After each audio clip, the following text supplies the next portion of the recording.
الحمد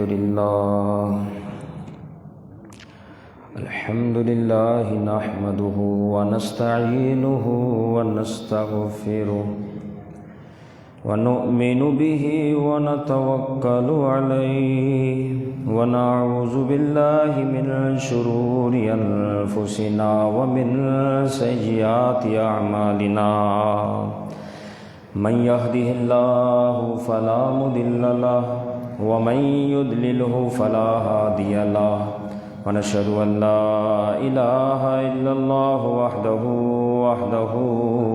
وحده لا شريك له ونشهد أن سيدنا وحبيبنا ومولانا محمدا عبده ورسوله صلى الله تعالى عليه وسلم.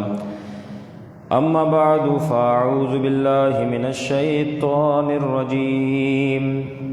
بسم الله الرحمن الرحيم.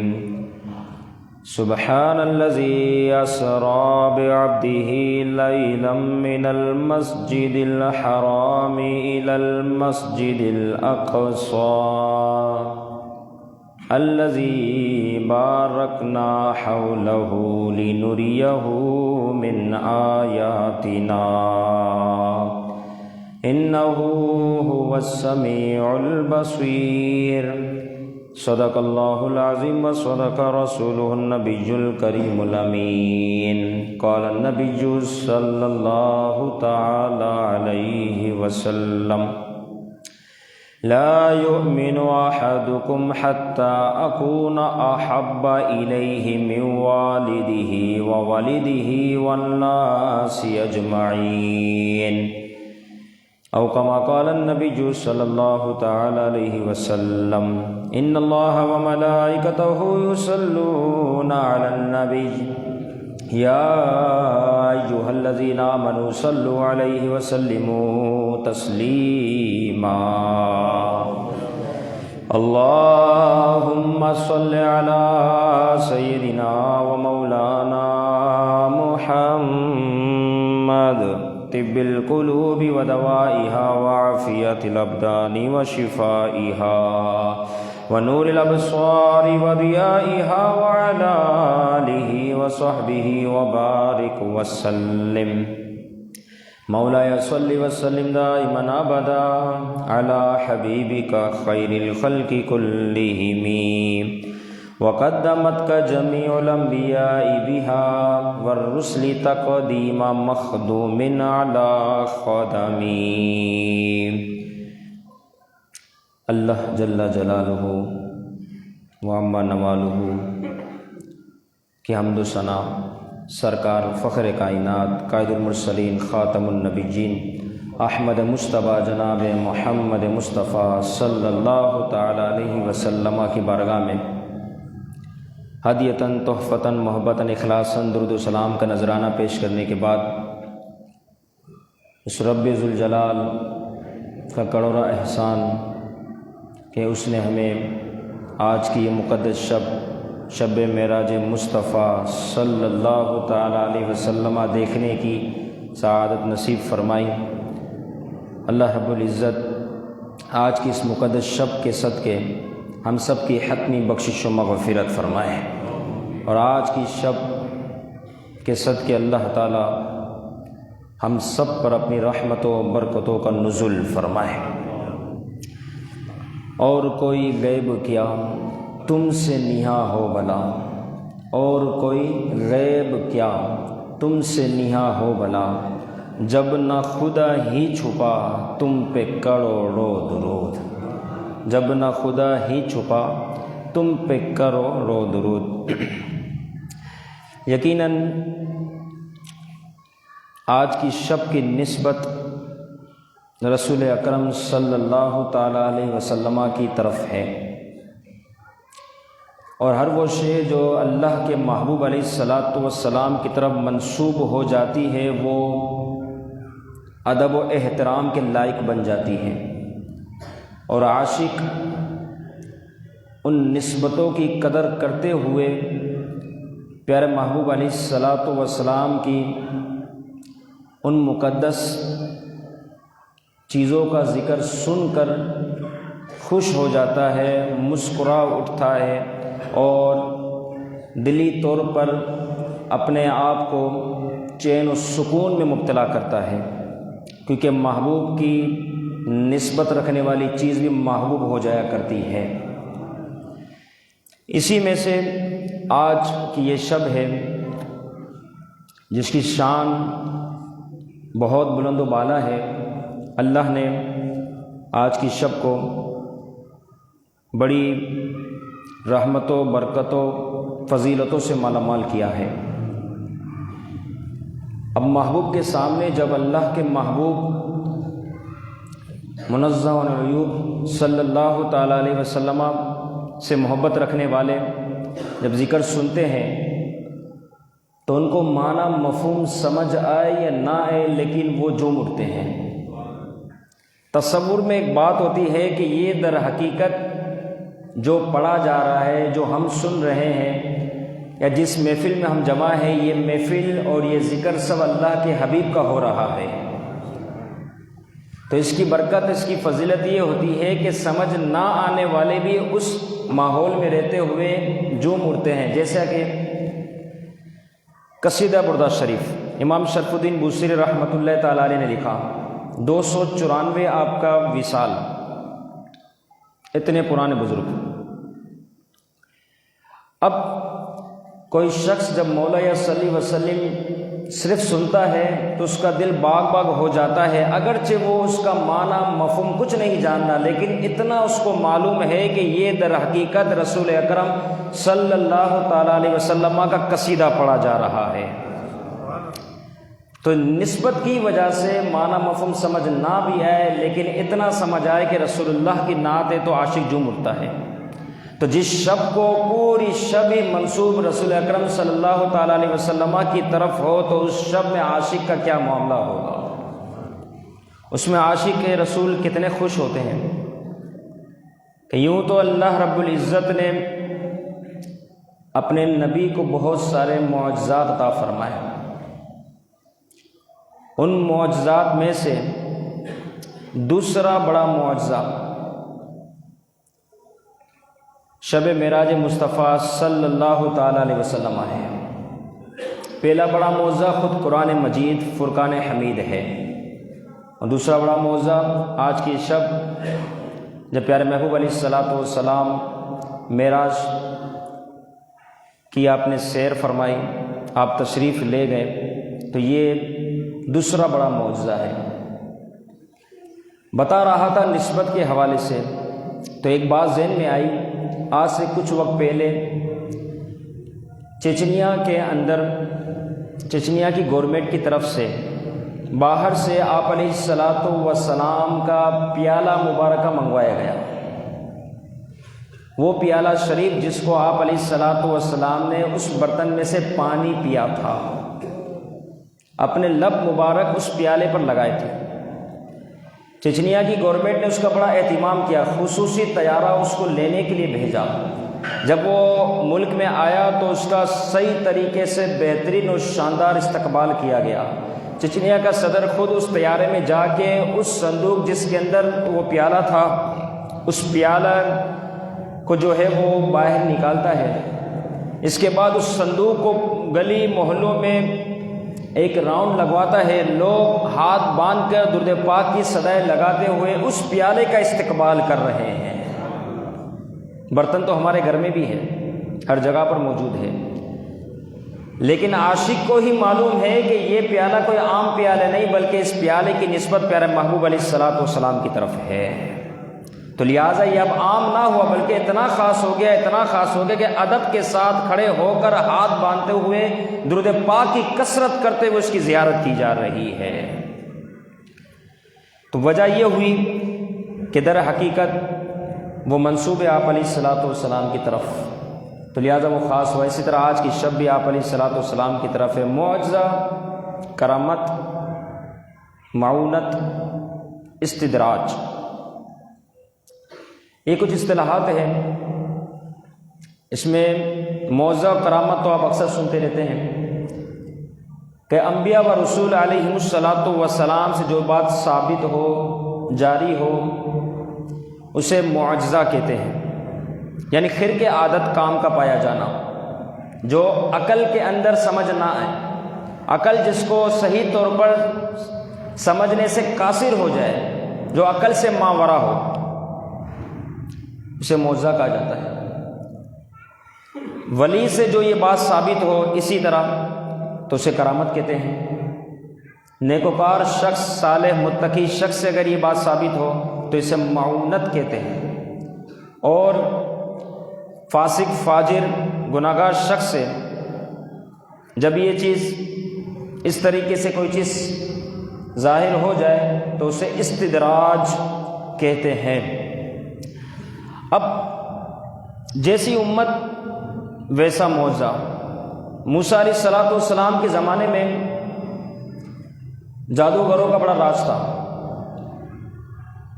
تو اللہ رب العزت نے موسیٰ علیہ السلام کو اسی طرز کا معجزہ عطا فرمایا کہ آپ کو عصا عطا فرما دیا کہ یہ جادوگر اپنا جادو دکھائے، آپ اس عصا کو چھوڑ دیں، جیسا ان کا جادو ہوگا اس کے مطابق عصا اپنی اصلی شکل پر آئے گا اور ان تمام جادو کو جو ہے ملیا میٹ کر دے گا، ختم کر دے گا۔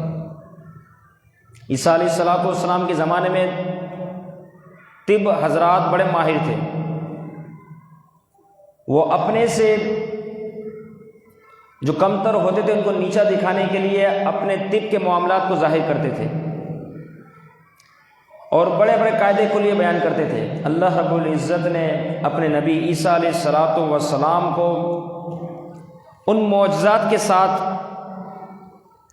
اس امت کے سامنے پیش فرمایا کہ ان کے سارے طب جتنے معاملات تھے، طبیب خود پریشان، طب رکھنے والے خود حیران کہ یہ کیا شے ہے، تاکہ امت اس نبی کی طرف متوجہ ہو جائے کہ تمہارے طبی معاملات اپنی جگہ، لیکن اللہ کے نبی جو چیز ظاہر فرما رہے ہیں، بتاؤ تمہارے طب کے اندر یہ چیز ہے؟ لیکن انہوں نے وہ کام کر دیا، تو اس کا مطلب اللہ رب العزت کے نبی بھی ہے اور اللہ نے یہ معجزات بھی عطا فرمائے ہیں۔ اب وہ کیا تھا کہ عیسیٰ علیہ السلام مادرزاد اندھا، پیدائشی اندھا، جس کے لیے کوئی علاج نہیں، اس کا آنکھ کا نور نہیں آ سکتا۔ عیسیٰ علیہ السلام کی بارگاہ میں آتے ایسے اشخاص، پہلے تو طب والے اپنی طور پر علاج کرتے، کوئی علاج نہیں۔ عیسیٰ علیہ السلام رب کے فضل سے صرف اپنا ہاتھ ان نابینا کی آنکھوں پہ پھیرتے، اللہ تعالیٰ انہیں نور عطا فرما دیتا۔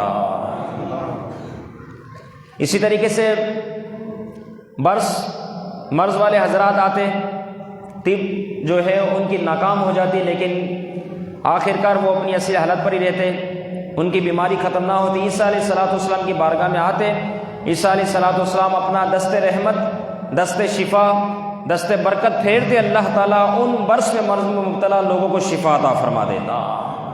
اب طبیب حیران کہ یہ کیا معاملہ ہے، تو بتانے کا جو مقصد وہ یہ ہے کہ جیسی امت کے اندر جو معاملات ہوا کرتے تھے اس کے مطابق اللہ رب العزت اپنے نبی کو ایسے ہی معجزات عطا فرماتا ہے تاکہ لوگ ان کی طرف متوجہ ہو جائے۔ اب میرے حضور کا زمانہ تو قیامت تک کا زمانہ ہے، سارا ہی زمانہ حضور کا ہے۔ اب میرا رب جانتا ہے کہ قرب قیامت ایسے ایسے لوگ آئیں گے، سائنس خوب ترقی کرے گی، لوگ چاند تک پہنچ جائیں گے، مریخ تک پہنچنے کی تیاری ہو رہی ہوگی۔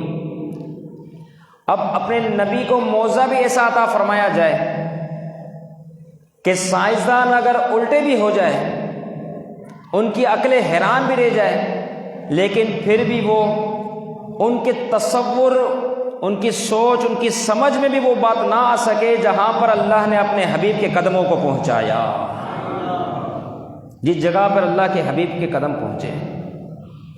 تو اس طریقے سے جو ہے وہ معجزے کی صورت میں آج کی شب معراج شریف کی شب عطا کی گئی، تاکہ قیامت تک آنے والے جو ایمان رکھنے والا ہوگا سن کے ایمان رکھے گا، اور جو سوچنے والا ہوگا وہ اپنی عقل استعمال کرتے ہوئے اس راہ سے دور ہو جائے گا۔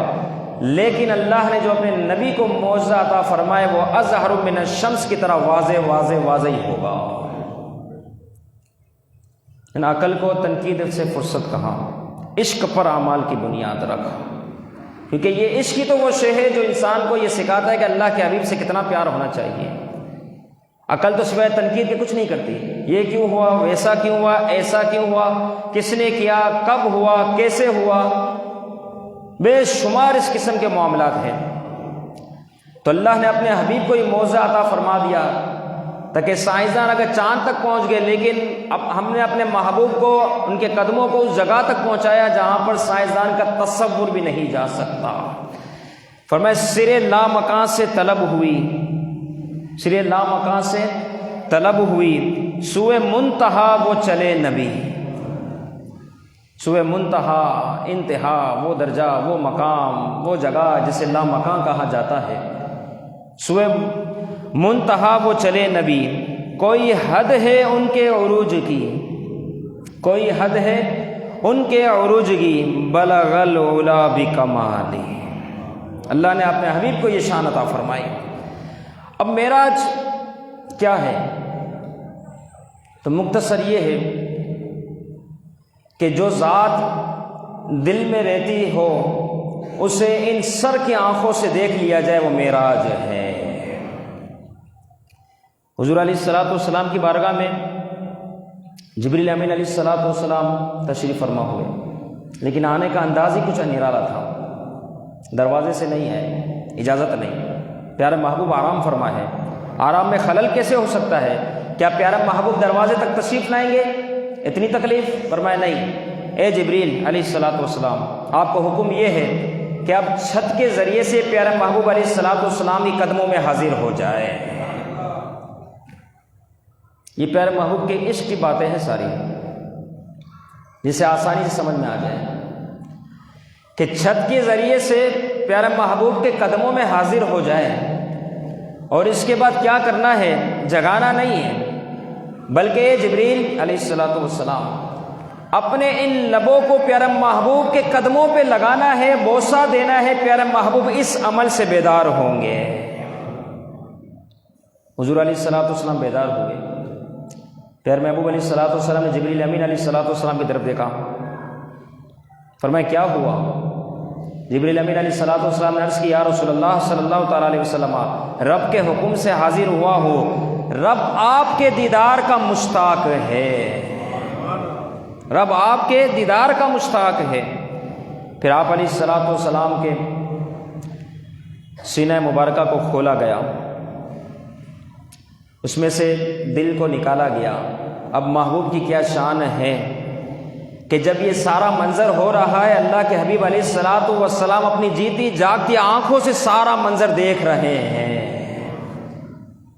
امام بدر الدین عینی شارح بخاری رحمہ اللہ نے لکھا کہ جبریل امین علیہ السلام نے جب اس دل کی طرف دیکھا تو دیکھ کر حیران رہ گئے، یہ کیسا دل ہے؟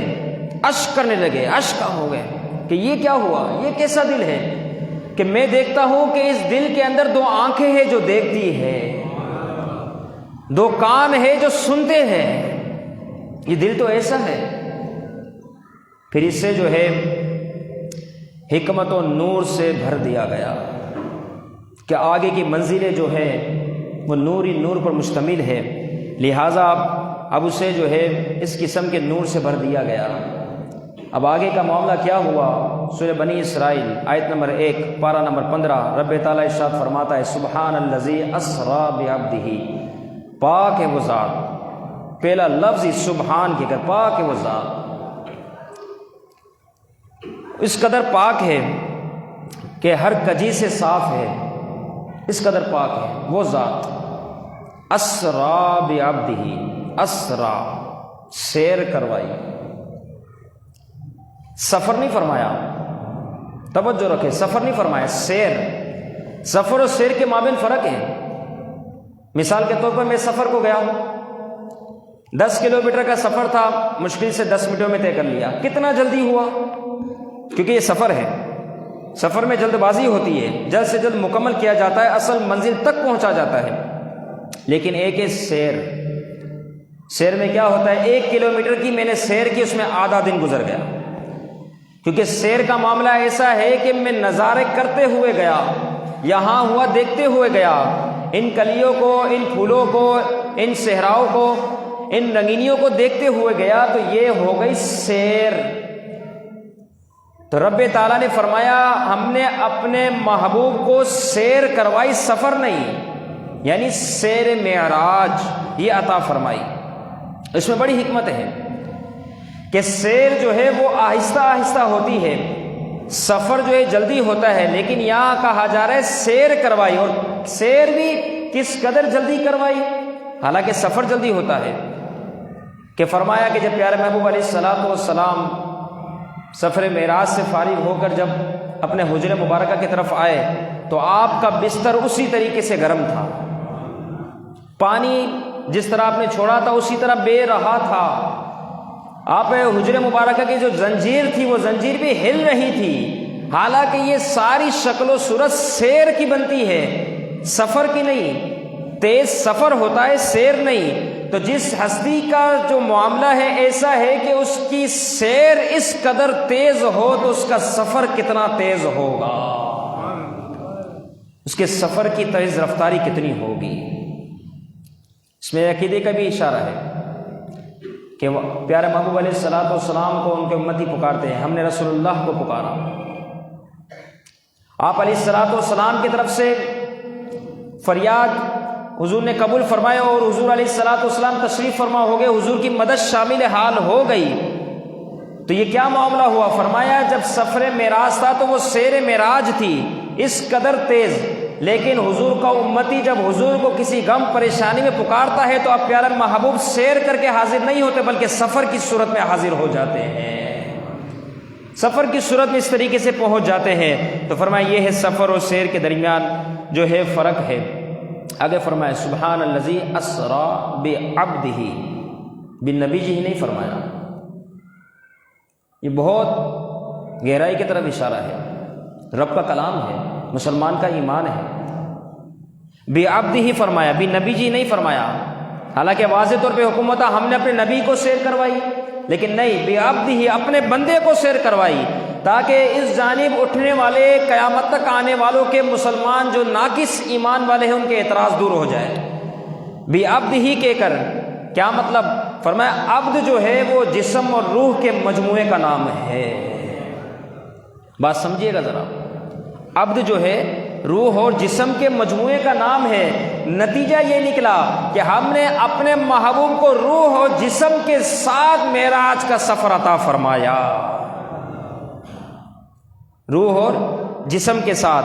تو یہی در حقیقت ہمارا عقیدہ ہے، اور یہی جمہور اہل اسلام کا عقیدہ ہے کہ اللہ رب العزت نے اپنے محبوب کو روح و جسم کے ساتھ، روح اور جسم کے ساتھ حالت بیداری میں ان سر کی آنکھوں سے اپنا دیدار عطا فرمایا، حالت بیداری میں روح اور جسم کے ساتھ ان سر کی آنکھوں سے اللہ نے اپنا دیدار عطا فرمایا، وہ شب معراج ہے۔ تو اس عقیدے کو خوب یاد رکھے، یہاں تک کہ امام احمد بن حنبل رحمۃ اللہ تعالی علیہ سے پوچھا گیا حضور علیہ الصلوۃ والسلام کے معراج شریف کے حوالے سے کہ کیا پیارا محبوب علیہ الصلوۃ والسلام نے معراج کی شب ان جیتی جاگتی آنکھوں سے اللہ کا دیدار کیا؟ وقت کے امام مجتہد سے پوچھا جا رہا ہے، آپ نے کیا فرمایا؟ فرمایا راہ حتی ینقطع نفسہ، کہ ایک شخص نے جب یہ سوال کیا تو امام بن احمد بن حنبل نے اتنی مرتبہ یہ لفظ کہا کہ ہاں اللہ کا دیدار ہوا، اور پیارے محبوب نے ان جیتی جاگتی آنکھوں سے اللہ رب العزت کا دیدار کیا۔ آپ یہ کہتے رہے دیدار کیا یہاں تک کہ آپ کا سانس پھول گیا، اس قدر آپ نے حجت بنا دی اس بات پر، یہاں تک کہ امام عبد الوہاب شعرانی رحمہ اللہ، یہ بڑے بڑے بزرگان دین ہیں جن کو ہم بھی مانتے ہیں، ہمارے علاوہ اور بھی لوگ مانتے ہیں، انہوں نے اس بارے میں فرمایا کہ پیارے محبوب علیہ الصلوۃ والسلام کو 34 مرتبہ رب تعالیٰ کا دیدار نصیب ہوا، 34 مرتبہ۔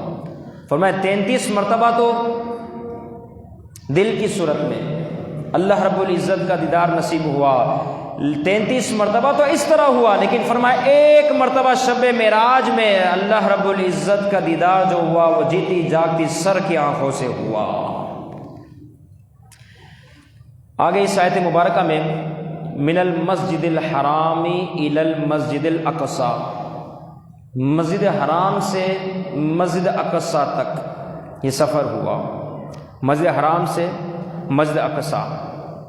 اگر یوں دیکھا جائے تو سفر معراج میں، اب میں اس جانب آتا ہوں معراج شریف کے سفر کے حوالے سے، کہ سفر معراج میں جو ہے وہ 6 مقام ہیں۔ پہلا مقام مسجد حرام سے مسجد اقصی تک، دوسرا مقام مسجد اقصی سے پہلے آسمان تک، تیسرا مقام پہلے آسمان سے 7ویں آسمان تک، چوتھا مقام 7ویں آسمان سے سدرۃ المنتہا تک، 5واں مقام سدرۃ المنتہا سے رف کی منتہا تک، اور چھٹا اور آخری مقام رف کی منتہا سے لا مکان تک۔ یہ سواری کے معاملات ہیں کہ اس طریقے سے جو ہے پیارے محبوب علیہ الصلاۃ والسلام تشریف فرما ہوئے۔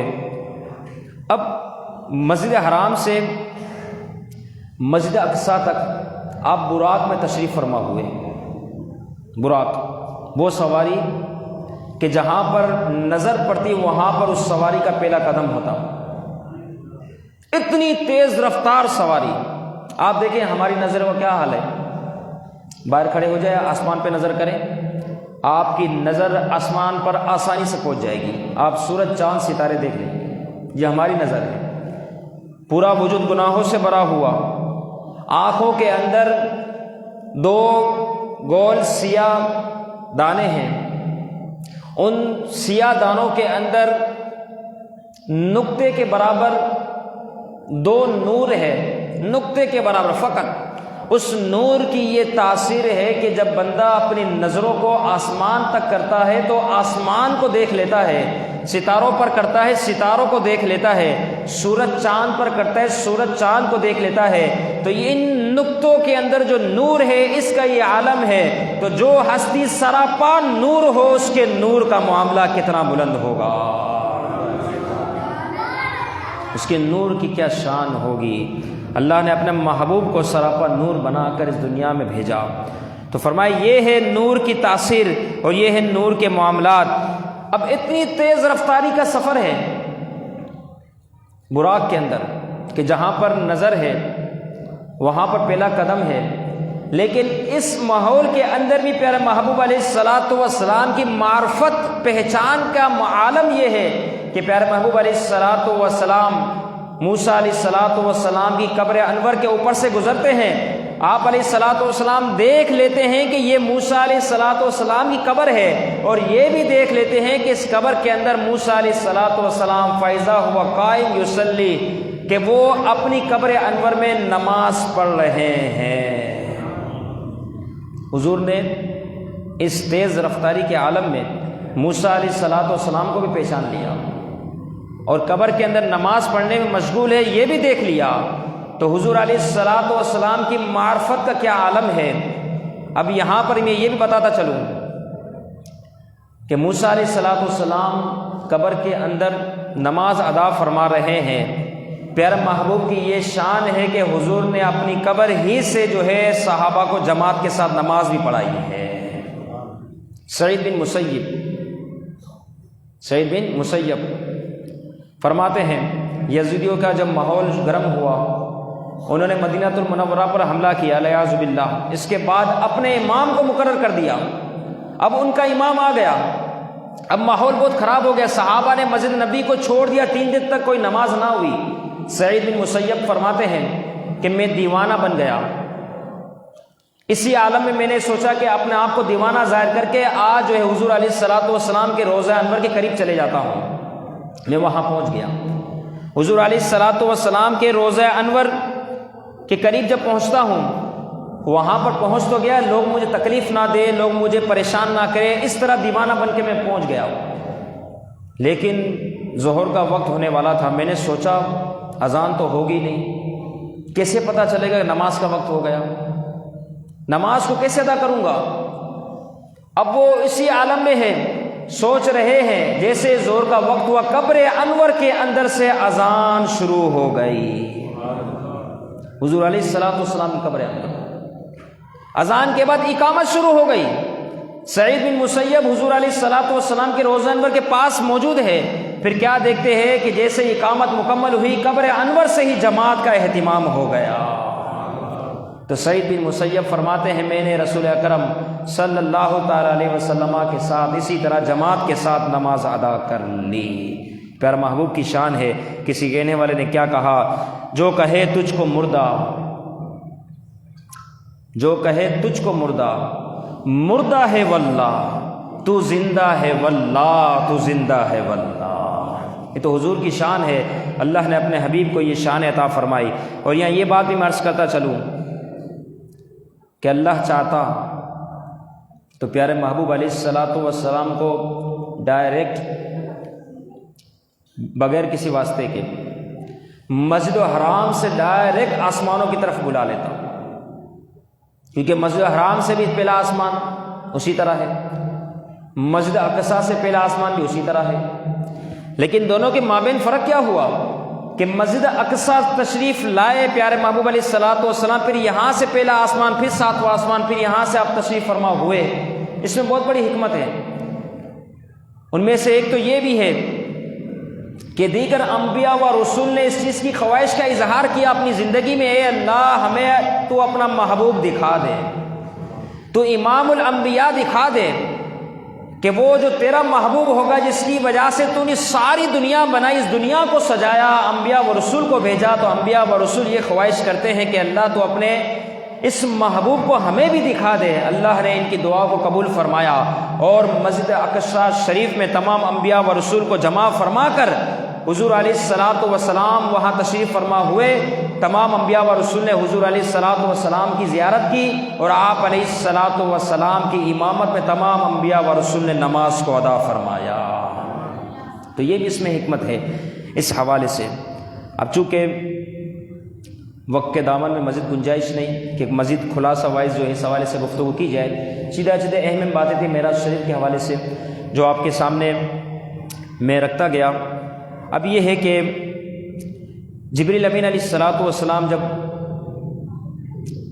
اس مقام تک پہنچے کہ جہاں پر سدرۃ المنتہا تک جبریل امین علیہ الصلوۃ والسلام نے اپنے پروں پر حضور علیہ الصلوۃ والسلام کو پہنچایا۔ سدرۃ المنتہا پر پہنچنے کے بعد اب آگے جانے کے لیے جبریل امین علیہ الصلوۃ والسلام رخصت پیش فرما رہے ہیں کہ اب بال کے برابر میں آگے بڑھا تو میں جل کر خاک ہو جاؤں گا، جل جاؤں گا، لہٰذا اب میں ایک بال کے برابر میں سدرۃ المنتہا سے آگے نہیں بڑھ سکتا۔ پیارے محبوب علیہ الصلوۃ والسلام عرض کی یا رسول اللہ صلی اللہ علیہ وسلم آپ آگے تشریف لائے۔ اب اگر دیکھا جائے تو اس کے اندر ایک عقیدے کی وضاحت ہے۔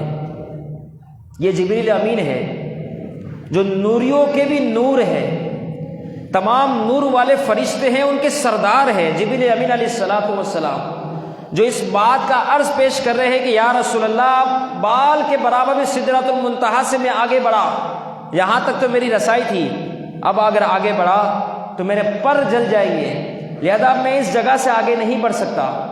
تو اس جگہ پر بھی جبریل امین علیہ الصلوۃ والسلام نے ایک مسلمانوں کے لیے عقیدے کو واضح کر دیا۔ وہ عقیدہ کیا ہے؟ دل کے کانوں سے سنو گے انشاءاللہ زندگی بھر یاد رہے گا۔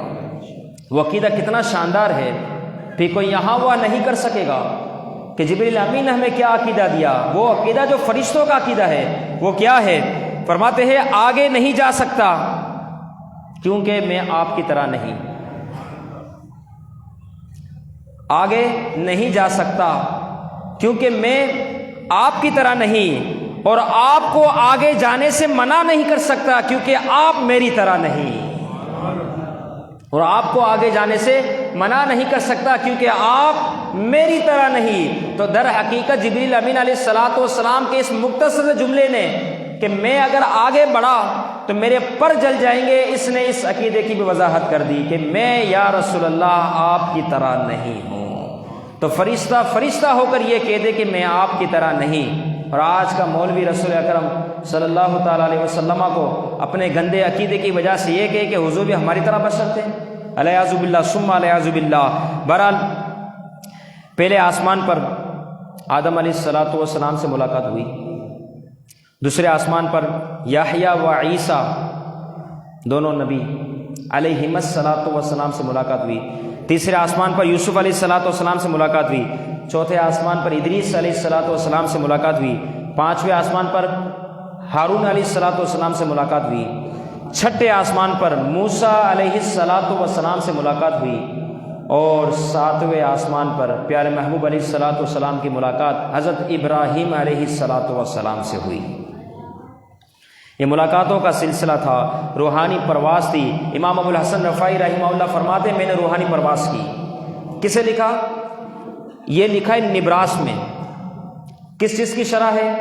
یہ شرح ہے شرح عقائد نصافیہ، علامہ سعد بن تفتازانی رحمہ اللہ کی کتاب، جو تمام مکاتب فکر کے مدارس میں اس کو پڑھایا جاتا ہے، سبکن پڑھایا جاتا ہے۔ اس کی شرح نبراس بہت مشہور ہے، عبدالعزیز پرہاروی رحمہ اللہ کی لکھی ہوئی۔ آپ اس شرح کے اندر لکھتے ہیں، آپ فرماتے ہیں کہ ابو الحسن رفاعی رحمہ اللہ کہتے ہیں میں نے روحانی پرواز کی۔ روحانی پرواز کا بڑا معاملہ ہوتا ہے۔ فرماتے روحانی پرواز کی میں بلند ہوتا رہا یہاں تک کہ بہت بلند پر پہنچ گیا، حتیٰ سعدت فی فوقانیات، کہ میں بہت بلند مقام پر پہنچ گیا، یہاں تک میں نے ایک عرش کو پار کیا، دوسرے عرش کو پار کیا، یہاں تک کہ 7 لاکھ عرش کو میں پار کر چکا۔